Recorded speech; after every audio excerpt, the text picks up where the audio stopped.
Whisper in the yard and turn the trees all into toys. Lay there on the ground and turn the dirt into your joy. Before you start to drift and your soul begins to scream, I just wanted to tell you that you're listening to a dream.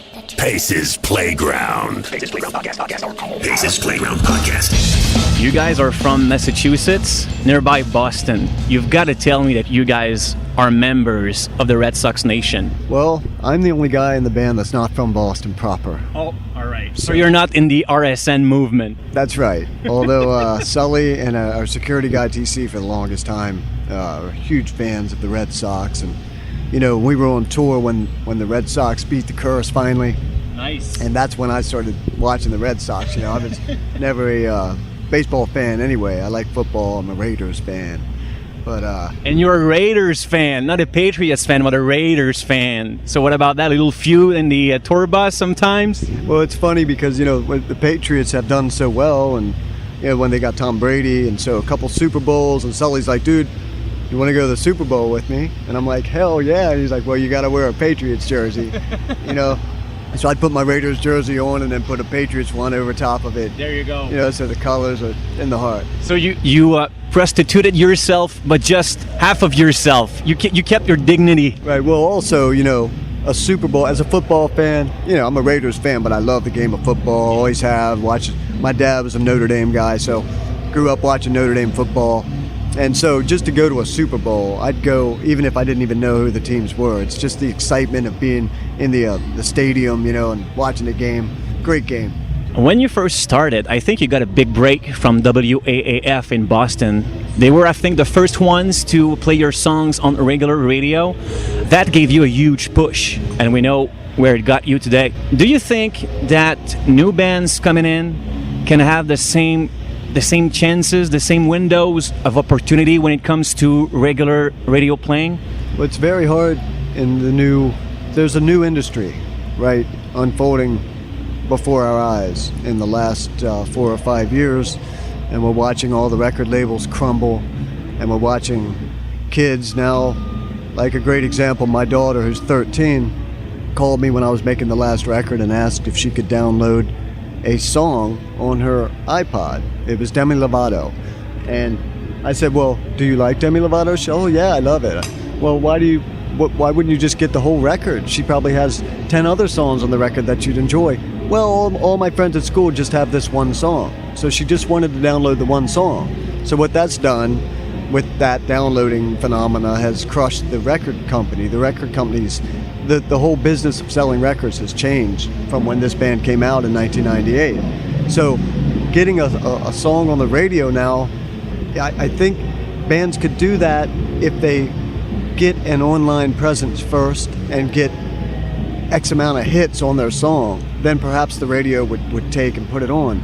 But since the World Wide Web is simply that worldwide, you know, Godsmack did it where the band was just crushing at home in Boston, New Hampshire, you know, Connecticut, those kind of northeast places. They would go, play, sell their own CDs out of the trunk of their car. And so the radio, WAAF, was basically forced to play the band on the radio because of all the phones. So, you know, with the World Wide Web and a single song situation, I don't know if that can even be possible in today's market for a band. And if we take the same question but analyze it in terms of rock radio stations being, from my point of view, maybe a thing of the past. And since then we've been engulfed into that new pop electronic music, and it seems to me that boys and girls that enjoy music will be more likely to choose that kind of music. That's sad but true. You know, I mean, you know, we raised on AC/DC and Aerosmith and Led Zeppelin and Rush and Black Sabbath, you know, and now kids are listening to Katy Perry and Lady Gaga and Black Eyed Peas, you know. So, but I don't know if it can ever go away because there's still the allure of a drum set sitting in your basement or a guitar that you want for your birthday, you know. And if you're learning a Rihanna song on the guitar, hey, you know, that's not like picking up and learning a Metallica song, you know. So hopefully the strength of rock and roll, which, you know, it's come and gone. Everybody said rock is dead, you know, in the 90s, but it didn't die. And there's still bands like us. There's still a wildly successful festival called Mayhem that has 4 big metal bands on the top of the bill, and that's saying something. And even if the records aren't selling as much, the people still want to come out and see real humans with flesh and blood pick up instruments and play them. You've played a lot of tours. Maybe you could illustrate what's the experience at Woodstock 99 with Ozzfest. Because Ozzfest is kind of a rock and roll party, and Woodstock was just, in 99, just an experience by itself. What's the difference between the two shows and the two experiences that you lived on stage? Well, the Woodstock thing, as well as the first one, was just a one-off. Where the Ozzfest was a traveling circus, like Lollapalooza or something. So when you're talking about 250,000 people gathered for a 3-day open-air event, that's a lot different than talking about 20,000 people in an outdoor arena. So it's hard to compare. It's like apples and oranges, really, to compare the two shows. But it's funny, I just read Steven Tyler's autobiography, his new book, and he was at the original Woodstock as a kid. He's like 63 now, and he was comparing the original Woodstock to the Woodstock that they ended up playing in 99. And again, like you said, apples and oranges, total, what rock and roll has evolved into, for better or for worse, is a big fat business. And when corporate took over in the late 70s, took over rock music, and the whole, made it the multi-billion-dollar corporation that is, everything changed. I'm not saying it's for the better or for the worse, but I'm living it, and it's there. And again, I hope that kids can continue to pick up instruments and play rock music. It can't go away. Are you still doing the drum duel thing on stage with Sully? Do you sometimes try to out-drum him, or does he try to out-drum you by, coming up with some new technique or some new beat, winking at you and saying, "I got you tonight"? Are you keeping scores with these duels? We don't keep score, but there's definitely a competitiveness that happens just from two drummers. He played drums for 30 years before he decided to be a singer, But so he's a drummer at heart, and I'll always be a drummer at heart, mind, and body and soul. But so there's always those moments. Last night, there was a couple fills at the hometown crowd, and Sully did a couple fills, and he looked over and went, "Oh, Jesus," flubbed that one, you know what I mean?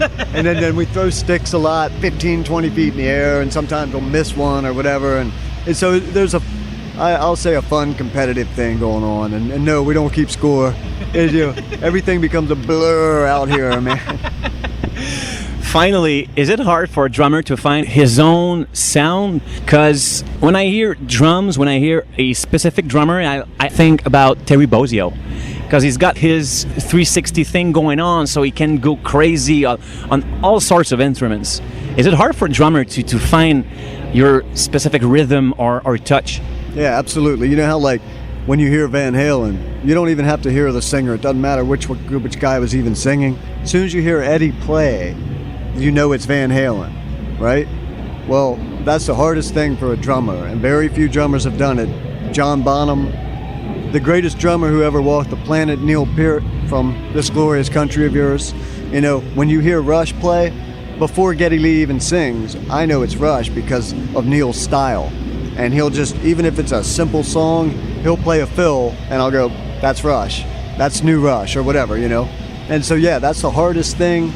And, everybody has a little something. You say Terry Bozzio, he was one of my biggest influences, like with the Missing Persons and Frank Zappa. I just fell in love with Terry, but and he has that.